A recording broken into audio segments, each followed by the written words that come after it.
The architectural history of Graz, a dialogue between time, power, and creativity.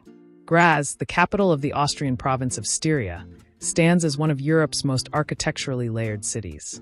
Situated along the Moor River and surrounded by rolling hills, Graz is not defined by a single architectural style, but by a continuous dialogue between centuries.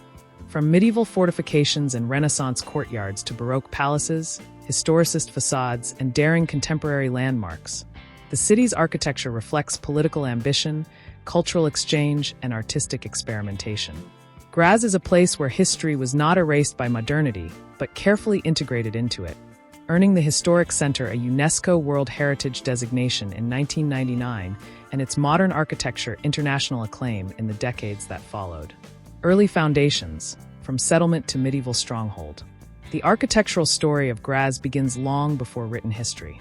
Archaeological evidence suggests settlement in the region during Roman times, though Graz itself did not emerge as a significant urban center until the early Middle Ages.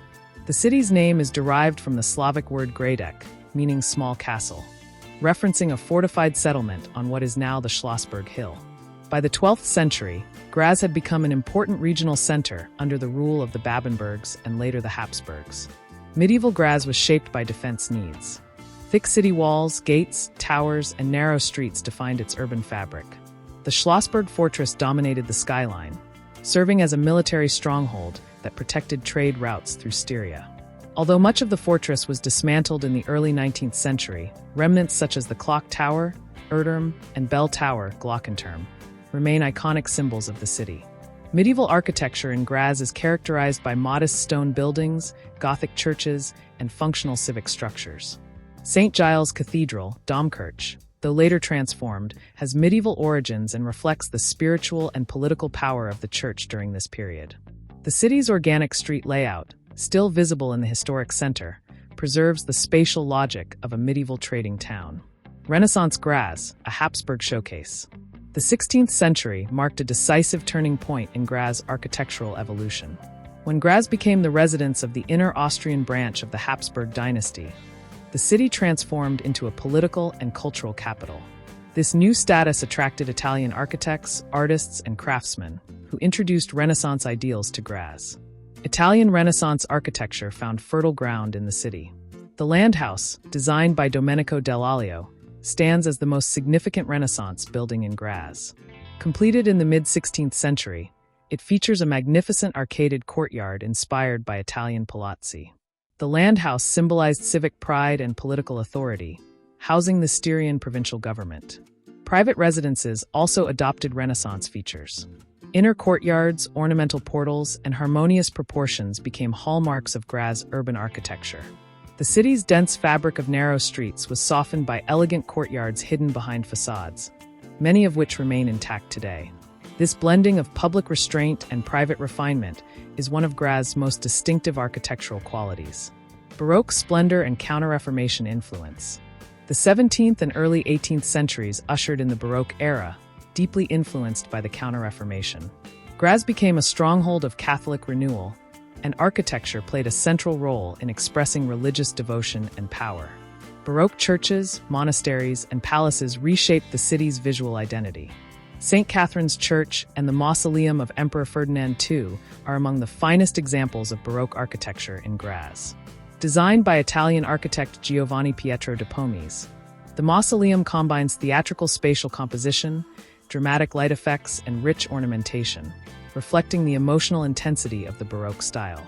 Palatial residences emerged along major streets, showcasing elaborate facades, grand staircases, and lavish interiors. The Baroque period also saw the reorganization of public spaces, with squares and axes designed to enhance ceremonial processions and visual impact. Despite these changes, Graz retained its medieval core, creating a layered cityscape rather than a unified Baroque plan. Enlightenment and classicism, order and restraint. The late 18th century brought Enlightenment ideals and administrative reforms under Emperor Joseph II. Architecture shifted away from exuberant ornamentation toward clarity, symmetry, and functional rationality. Classicism introduced more restrained forms, drawing inspiration from ancient Greek and Roman models. In Graz, this period resulted in institutional buildings, schools, hospitals, and administrative structures designed for efficiency rather than spectacle. While less visually dramatic than earlier periods, these buildings contributed to the modernization of the city and reflected changing social priorities. Urban expansion began beyond the medieval walls, marking the transition from a fortified town to an open city. The 19th century, historicism and urban expansion. The 19th century was a time of profound transformation. The demolition of Graz city walls allowed for expansion, while industrialization and population growth reshaped urban life. Architecture during this period was dominated by historicism, a movement that revived and reinterpreted past styles. Neo-Gothic, Neo-Renaissance, and Neo-Baroque buildings appeared throughout Graz, particularly along new boulevards and residential districts. The Graz Opera House, completed in 1899, exemplifies this era's grandeur. Designed in a neo-Baroque style, it symbolized cultural aspiration and civic identity at the turn of the century. Residential architecture flourished, with elegant apartment buildings featuring decorative facades, bay windows, and ornate stairwells. These neighborhoods reflected the rising bourgeoisie and the desire for comfort, status, and aesthetic distinction. The 19th century established much of Graz's current urban scale and structure. Early modernism and interwar experimentation. The early 20th century introduced modernist ideas, though Graz adopted them cautiously. Architects began to emphasize functionality, simplicity, and new construction technologies. Public housing projects, schools, and industrial buildings reflected these principles, though traditional forms remained influential. During the interwar period, Graz balanced modern experimentation with respect for historical context. Unlike cities that pursued radical urban renewal, Graz retained its architectural continuity. This restraint would later become one of its greatest strengths. Post-war reconstruction and late modernism. World War II caused damage to Graz, though the historic center survived largely intact. Post-war reconstruction focused on rebuilding infrastructure and housing while embracing modernist planning ideals. Concrete, steel, and glass became prominent materials, and functionalist design dominated public buildings. By the 1960s and 1970s, Graz developed a reputation as a center for architectural innovation. The city became a testing ground for experimental ideas, supported by progressive urban policies and academic institutions such as Graz University of Technology. Architects began questioning rigid modernism and exploring more contextual, human-scaled approaches. Contemporary Graz, tradition meets innovation. The late 20th and early 21st centuries marked Graz's emergence as an international architectural laboratory.